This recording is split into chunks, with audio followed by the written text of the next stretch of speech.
Fentanyl. It could be hiding anywhere, including in your house, including in your medicine cabinet, or maybe at a friend's house when you're hanging out, playing games, and get offered a pill. Don't take chances. If a drug didn't come from a pharmacy directly to you, you can find fentanyl using a simple strip you can pick up at your local pharmacy. Don't take it until you test it, because fentanyl can be hiding anywhere. Brought to you by the Georgia Department of Behavioral Health and Mental Disabilities.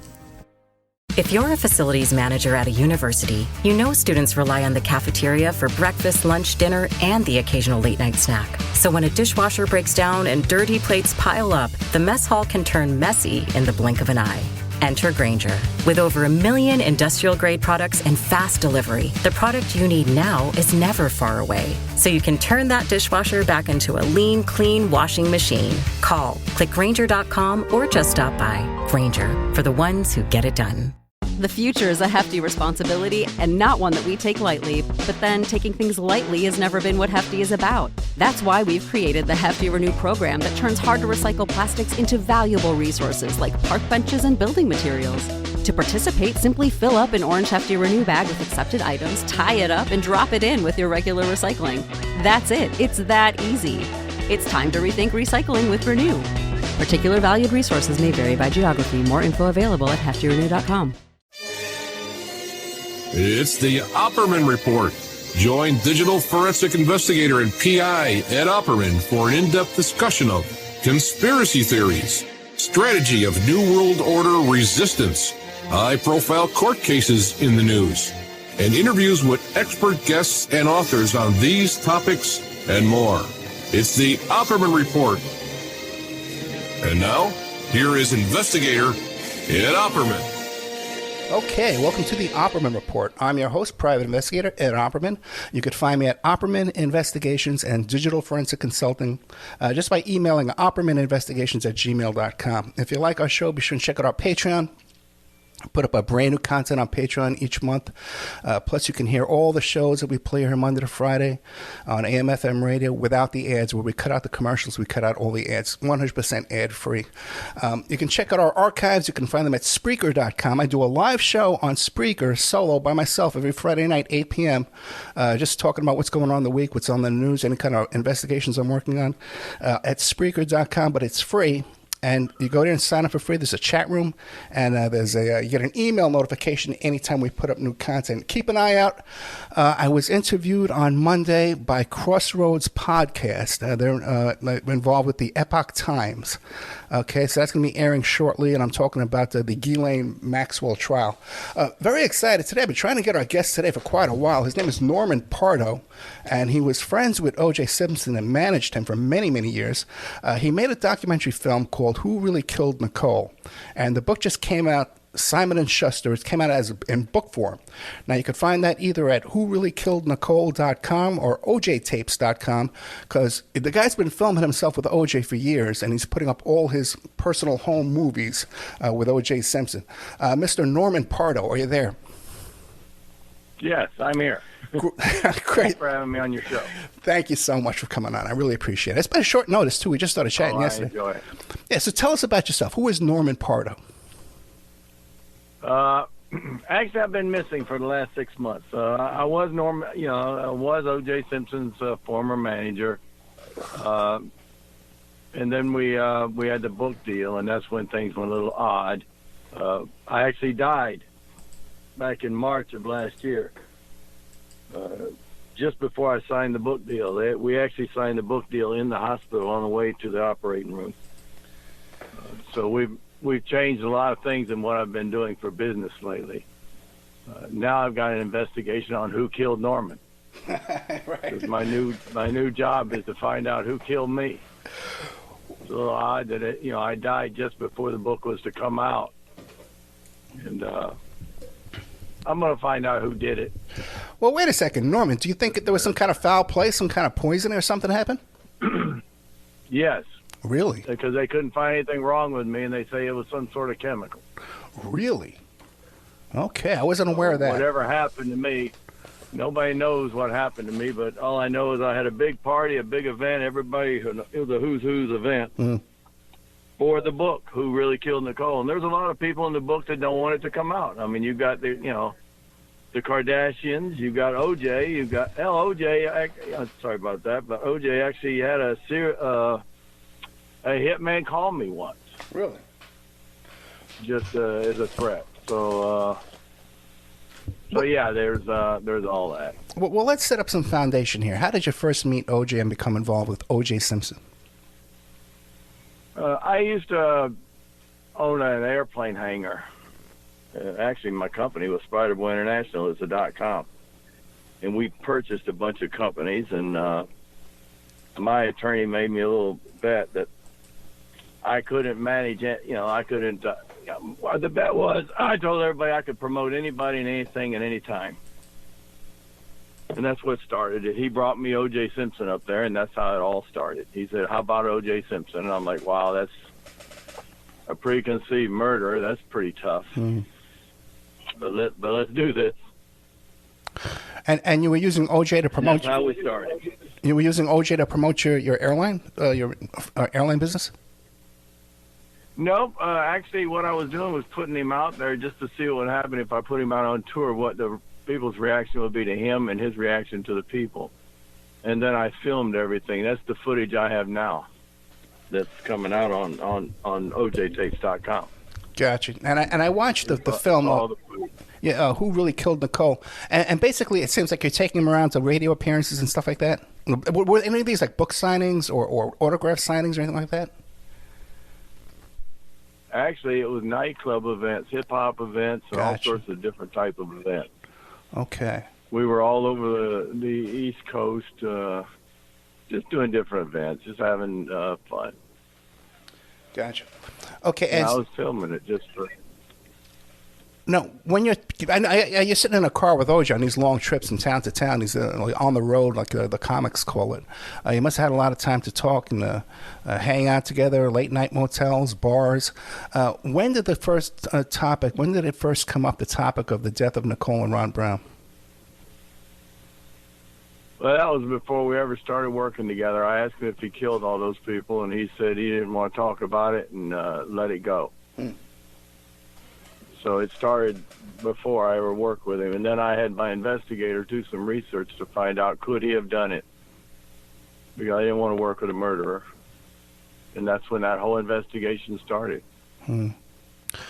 So all while I had him out there on tour, all I was doing was getting information from everybody he knew about the murders. And the people around him were talking to you freely about what they knew about the murders?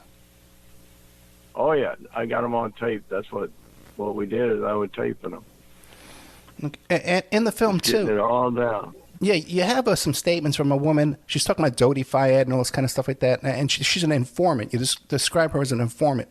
But I don't believe I caught her name and her background and who she really is. How's she involved in all this? She didn't want to give her name. Gotcha. But she was good friends with Nicole and OJ. She's still worried about the people killing her. Now, is this a dangerous bunch that's around OJ? Yes, very dangerous. And why is that? What are they up to? He enjoys being a godfather type figure. I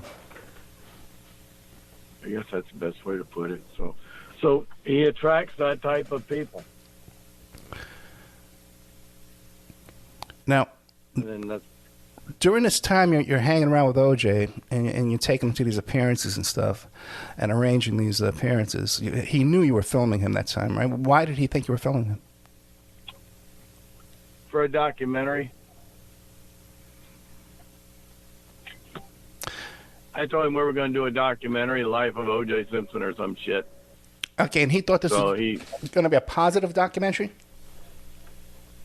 I don't know what he thought. I don't even think it was looking positive when we first started.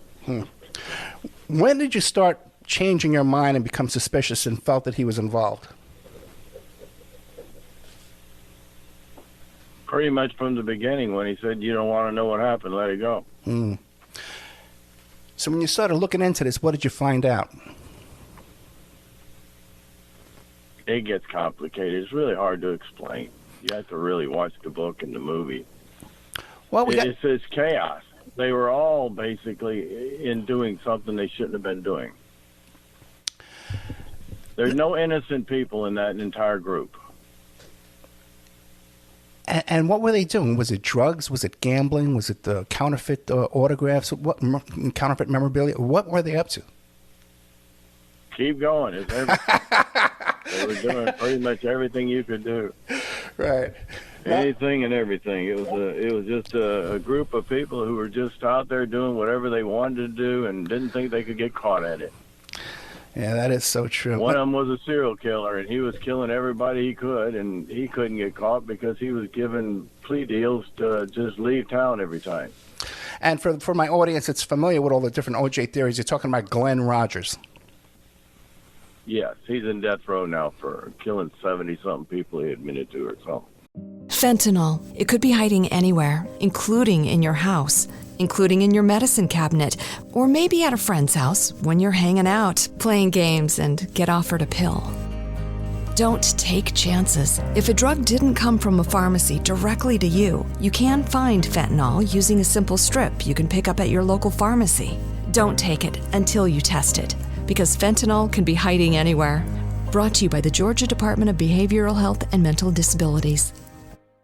The future is a hefty responsibility and not one that we take lightly, but then taking things lightly has never been what Hefty is about. That's why we've created the Hefty Renew program that turns hard-to-recycle plastics into valuable resources like park benches and building materials. To participate, simply fill up an orange Hefty Renew bag with accepted items, tie it up, and drop it in with your regular recycling. That's it. It's that easy. It's time to rethink recycling with Renew. Particular valued resources may vary by geography. More info available at heftyrenew.com. Right, and we talked off the air. He actually sent a letter, at least one letter, from the prison there where he admits to killing Nicole. Yeah, he wants the credit. He's really angry that he's not getting credit for his best kill.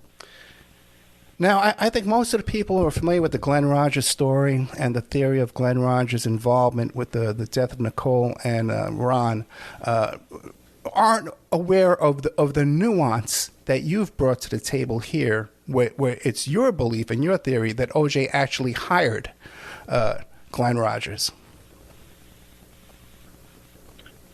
Actually, in the movie, I left that open for you to decide who really hired him because Robert Kardashian hired the first guy. Right.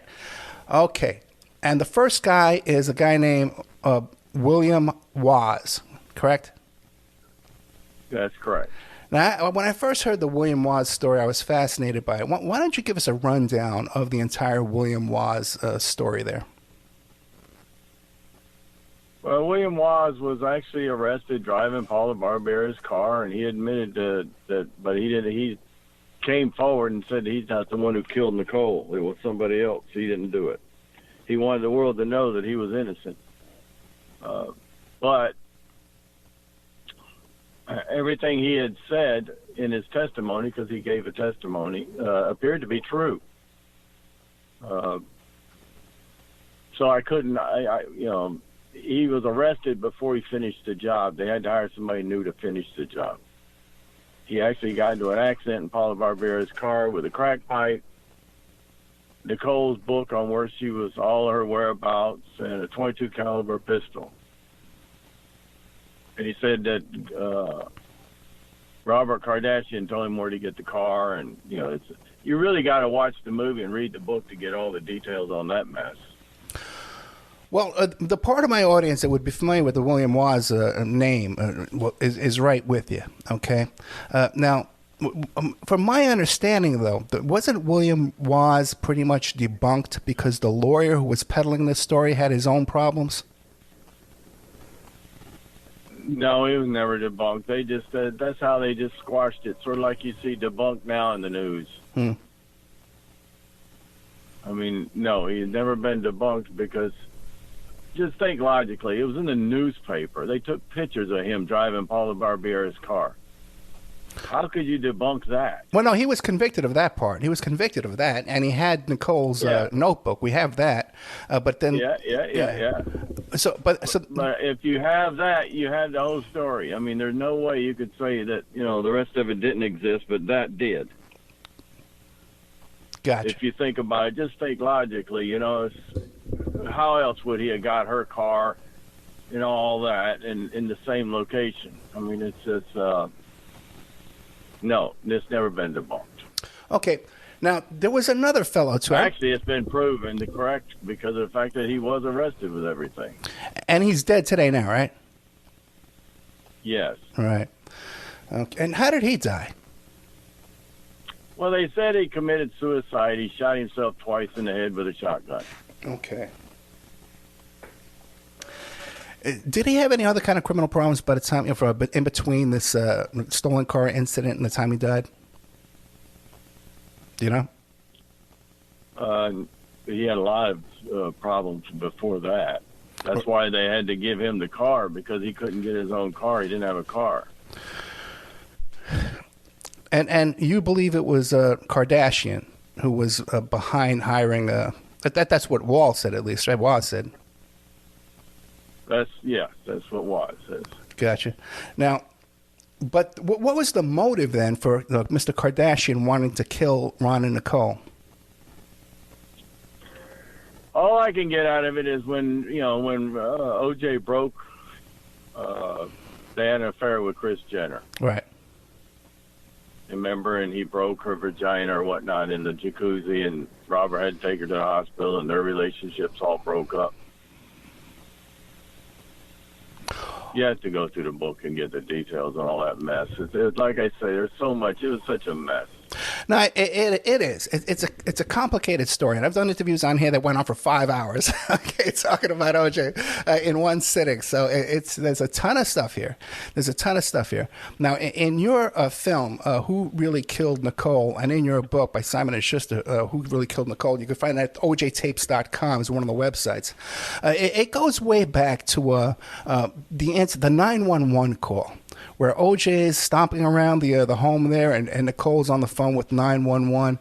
And you can hear, and I've asked many, many people about this. As a matter of fact, I just had Pat McKenna on the show, and I was asking him about this. OJ's screaming in the background about Heidi Fleiss girls, right? What is all that about? Yeah. What's all that about? Well, there was a lot of prostitutes hanging around at the house, along with drug dealers. That was one of OJ's biggest things. He wanted them to stop. Mm-hmm. So he felt he could do it on his own, but that was a mistake. And the thing was, another part of your story here is that Nicole had those photographs of bruises to her face, and she was using those to kind of influence OJ into paying her drug debts? Well, I've never known a woman yet to have pictures of herself all beat up inside of a safe deposit box and not use them for something. Mm. If you think about it, why else would you have it in there? How many wives do you know have that? Are you familiar with the book by Jeffrey Felix, Guarding the Juice? No. Oh, really? Okay, because I had him on the show too as well, and his theory is almost identical to yours. He says that OJ told him over there in Lovelock that two drug dealers show up at the house that night. They wanted him to pay for Nicole's debts. He said no. They went over to Nicole's, and OJ followed them over, and I guess ran around in the blood and took off. But similar again to this new story going around right now of this drug debt. There was a lot of drug debt, but the drug debt wasn't the biggest problem. I think the biggest problem was just the dealers and prostitutes hanging around with his kids. Mm. I think that was the biggest problem he was having. Okay. He wanted it stopped. He said that on the tapes. Right. We can hear him saying that. Right. Now the thing is then, so then the theory is that either he or Kardashian hired William Waz to do the hit of Nicole? The first one, yes. Okay, and then he got arrested for the stolen car, having a little car accident there, right? And then how did they find this Glenn Rogers then? Glenn Rogers already worked for the feds. He was an informant. So it would have had to be somebody that was connected to the police, maybe a possible attorney. That's why I'm thinking Robert probably first found him. I don't think O.J. would have known to find him.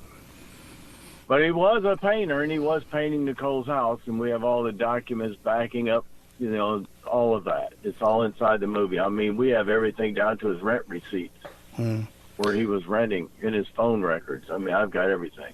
Okay, and both the film and the book are called Who Really Killed Nicole. You could find it at whoreallykillednicole.com. So then, what kind of proof, lay it out for us, what kind of proof do you have that he's actually the guy in there painting Nicole's house? We got a letter from his boss that said he missed work because his roof fell on him the day of the murders. Okay. So that proved he was a painter, and everybody else knew he was a painter. And he was working with Nicole. That was sort of a given. That was already there.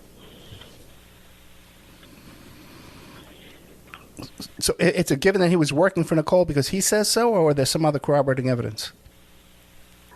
A lot of other people said that he was working for Nicole. Gotcha. Painting our house and fixing up stuff around there, et cetera. And we had, even the witness we had said that he was with Nicole, sitting right there. He was on one side, and Nicole and Dodi Fayed was on the other. Yeah, Dodi Fayed, and I had never heard his name. That's Princess Di's. No, she wasn't princess at that point, but Princess Diana, her new boyfriend was Dodi Fayed. And how does he fit into all this? I think that it was just a use of his plane to go back and forth and pick up drugs. Really? Because in that meeting, the one witness that's on the tapes there said that she had to go north, I think it was to Washington or something, and pick up a load of drugs. And she said it out right there at the party. And the other lady was all upset about that because she said, I didn't get into all of that. I didn't like her talking so loud. Everybody could hear that there was bringing in drugs. I've honestly believed that the drug dealer that O.J. was always looking for was right there in front of him all along. Fentanyl. It could be hiding anywhere, including in your house, including in your medicine cabinet, or maybe at a friend's house when you're hanging out, playing games, and get offered a pill. Don't take chances. If a drug didn't come from a pharmacy directly to you, you can find fentanyl using a simple strip you can pick up at your local pharmacy. Don't take it until you test it, because fentanyl can be hiding anywhere. Brought to you by the Georgia Department of Behavioral Health and Mental Disabilities. The future is a hefty responsibility and not one that we take lightly, but then taking things lightly has never been what Hefty is about. That's why we've created the Hefty Renew program that turns hard-to-recycle plastics into valuable resources like park benches and building materials. To participate, simply fill up an orange Hefty Renew bag with accepted items, tie it up, and drop it in with your regular recycling. That's it. It's that easy. It's time to rethink recycling with Renew. Particular valued resources may vary by geography. More info available at heftyrenew.com. And you think it was Nicole? Yeah, I think between the prostitutes at the house and the drug dealers coming and going, Ron didn't have enough money to pay for that kind of drugs. Yeah, certainly not that kind of weight. Now, we've had other guests on here, too, that speculated that Ron could have been some kind of small-time drug dealer and was an informant for the police. I think he was a small-time drug dealer and just was working with her. He would go by there, pick up what he needs, and deliver it. Gotcha.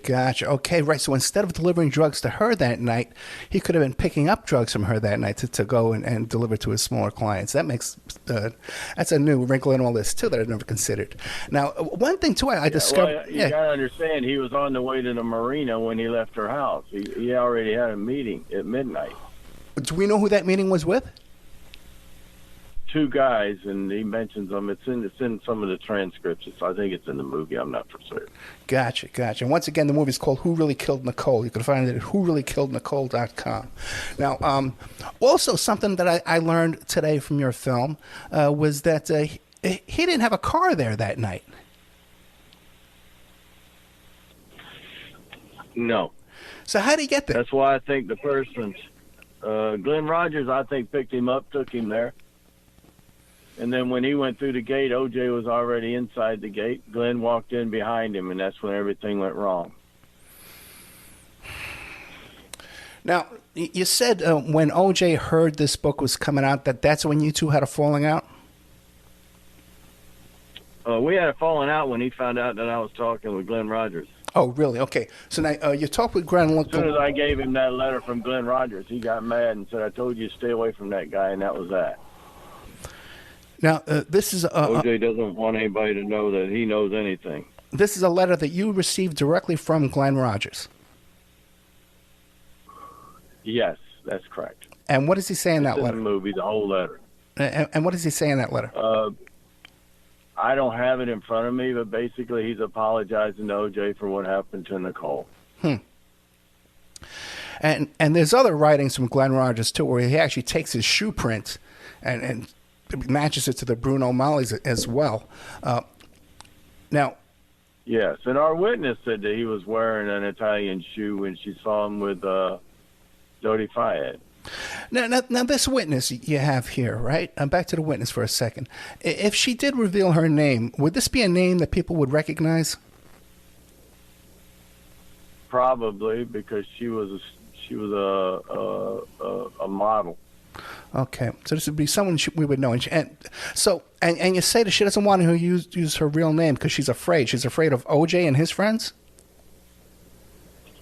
Well, there's still a lot of dealers out there, et cetera, a lot of people that was involved. Gotcha. Okay, but and they wouldn't recognize her voice and her way of speaking? They wouldn't be able to identify her?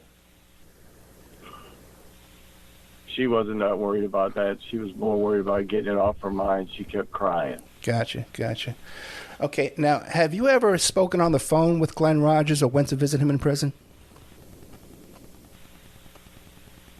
I think briefly on the phone, and it's mainly letters. Mainly letters. Okay, so then what is he saying now today? Has he followed up on any of this information? Has he seen your book?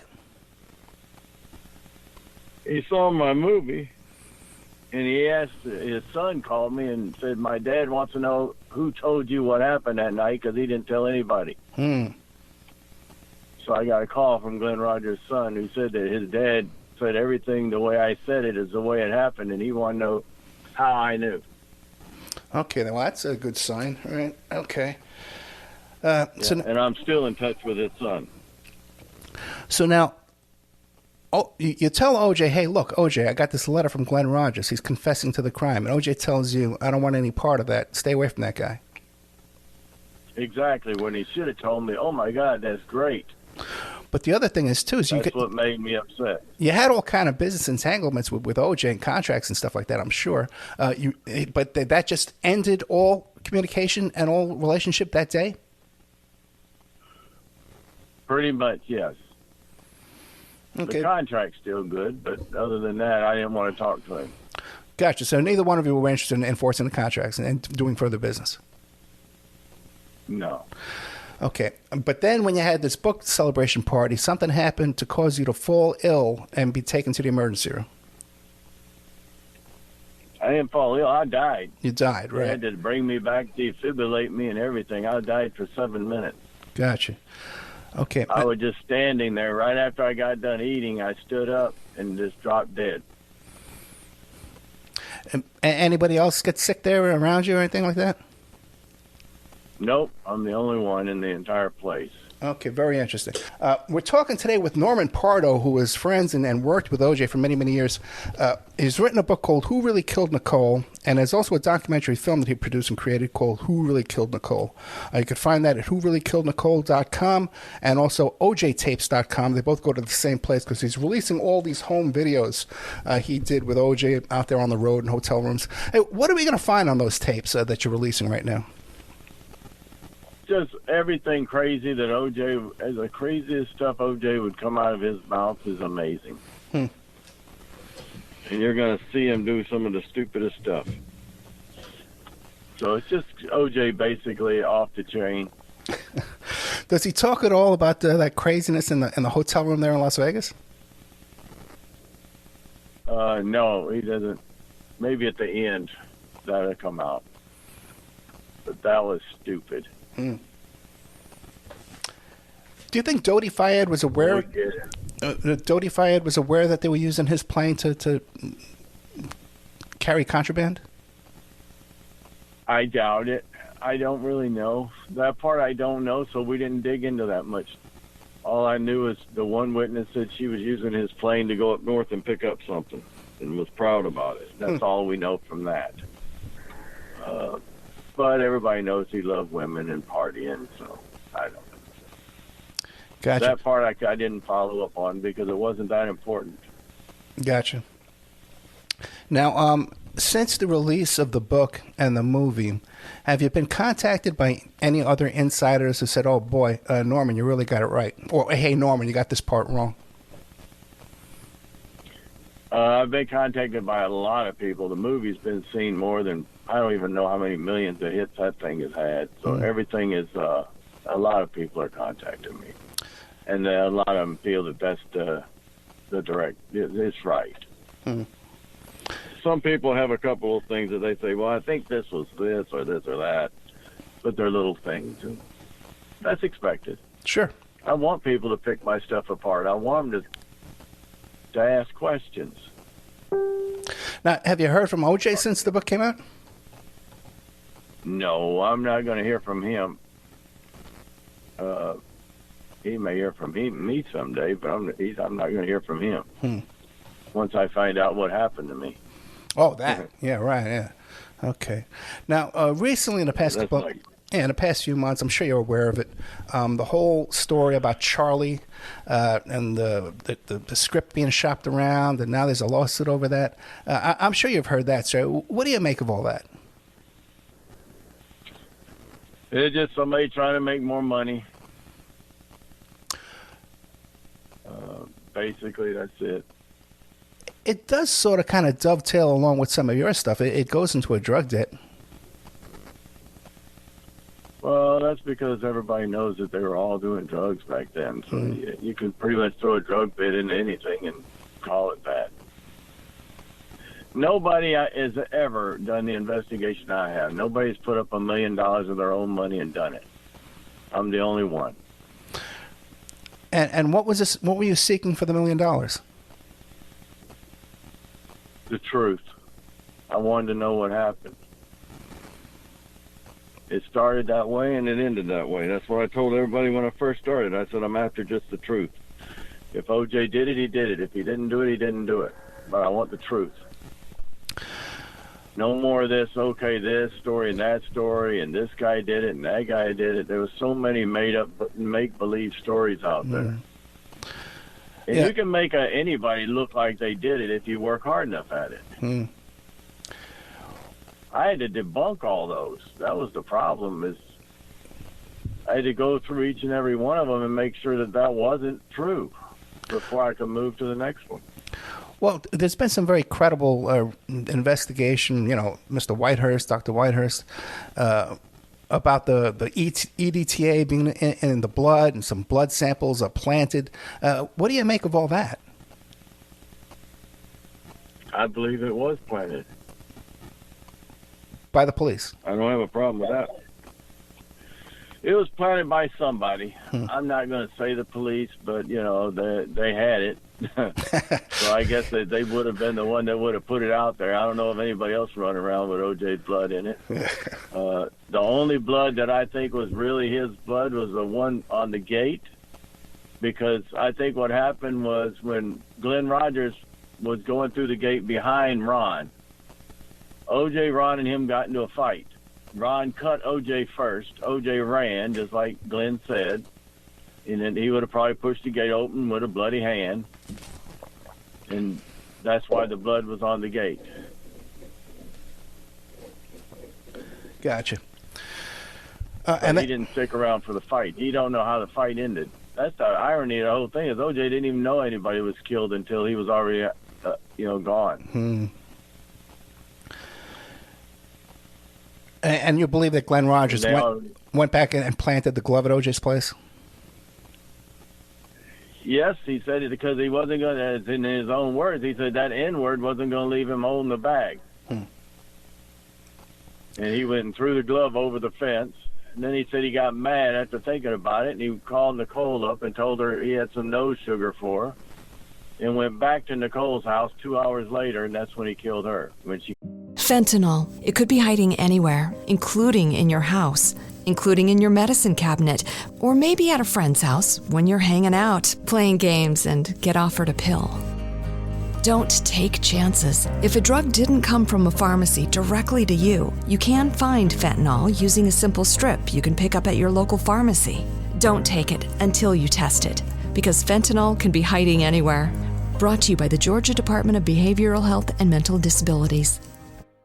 The future is a hefty responsibility and not one that we take lightly, but then taking things lightly has never been what Hefty is about. That's why we've created the Hefty Renew program that turns hard-to-recycle plastics into valuable resources like park benches and building materials.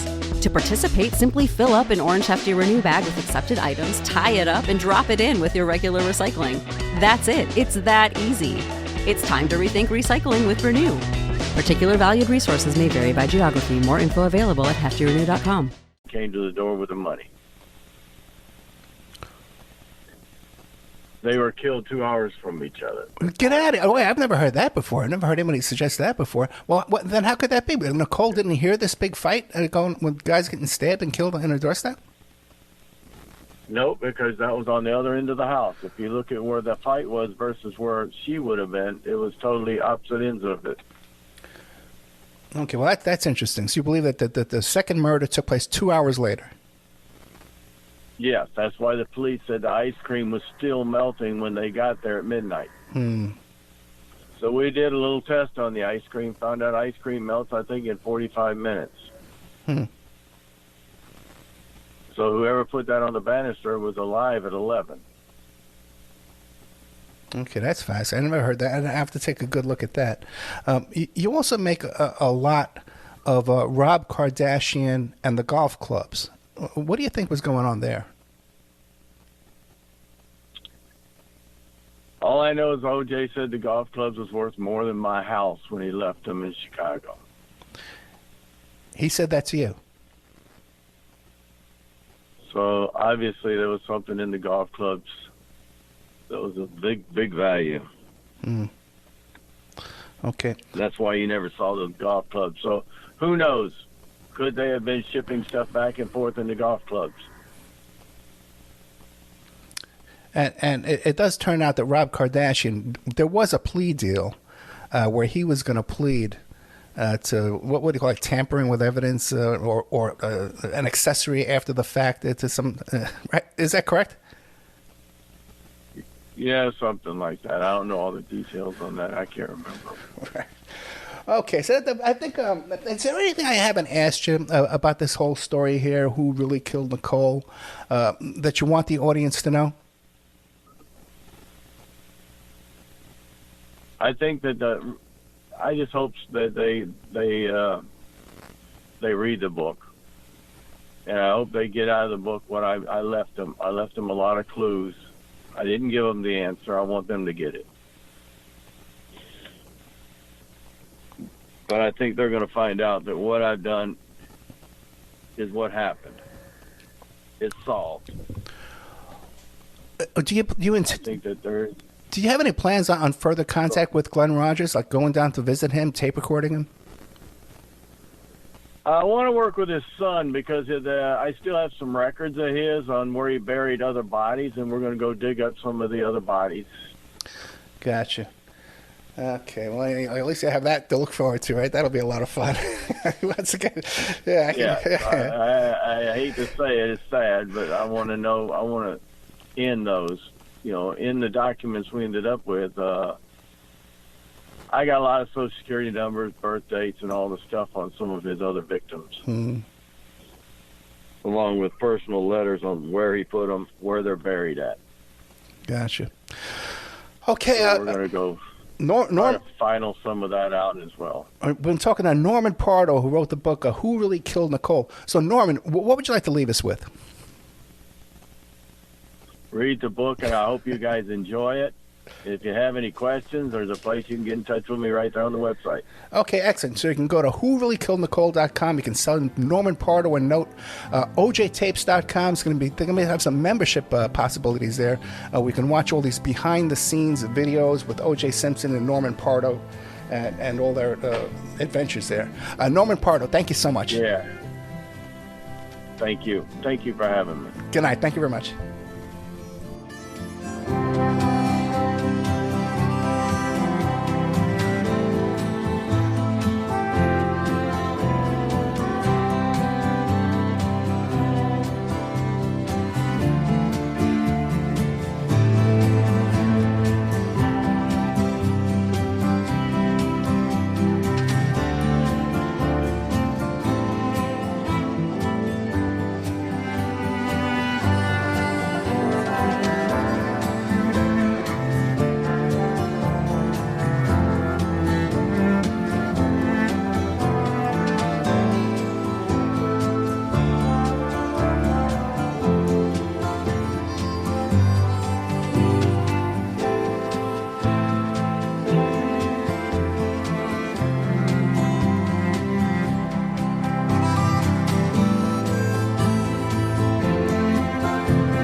Fentanyl. It could be hiding anywhere, including in your house, including in your medicine cabinet, or maybe at a friend's house when you're hanging out, playing games, and get offered a pill. Don't take chances. If a drug didn't come from a pharmacy directly to you, you can find fentanyl using a simple strip you can pick up at your local pharmacy. Don't take it until you test it, because fentanyl can be hiding anywhere. Brought to you by the Georgia Department of Behavioral Health and Mental Disabilities. The future is a hefty responsibility and not one that we take lightly, but then taking things lightly has never been what Hefty is about. That's why we've created the Hefty Renew program that turns hard-to-recycle plastics into valuable resources like park benches and building materials. To participate, simply fill up an orange Hefty Renew bag with accepted items, tie it up, and drop it in with your regular recycling. That's it. It's that easy. It's time to rethink recycling with Renew. Particular valued resources may vary by geography. More info available at heftyrenew.com.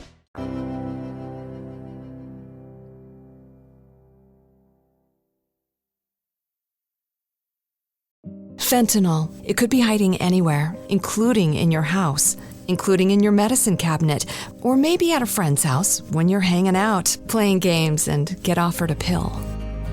Don't take chances. If a drug didn't come from a pharmacy directly to you, you can find fentanyl using a simple strip you can pick up at your local pharmacy. Don't take it until you test it, because fentanyl can be hiding anywhere. Brought to you by the Georgia Department of Behavioral Health and Mental Disabilities.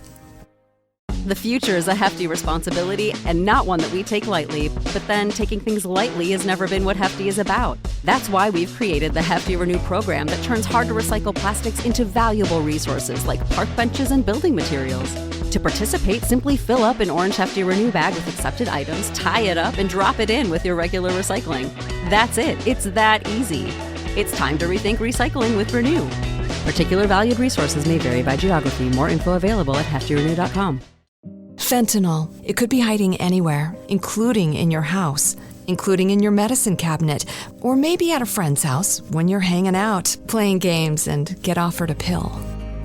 Don't take chances. If a drug didn't come from a pharmacy directly to you, you can find fentanyl using a simple strip you can pick up at your local pharmacy. Don't take it until you test it, because fentanyl can be hiding anywhere. Brought to you by the Georgia Department of Behavioral Health and Mental Disabilities.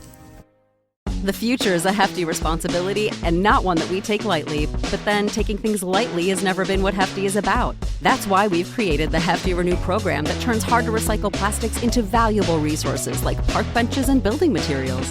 To participate, simply fill up an orange Hefty Renew bag with accepted items, tie it up, and drop it in with your regular recycling. That's it. It's that easy. It's time to rethink recycling with Renew. Particular valued resources may vary by geography. More info available at heftyrenew.com.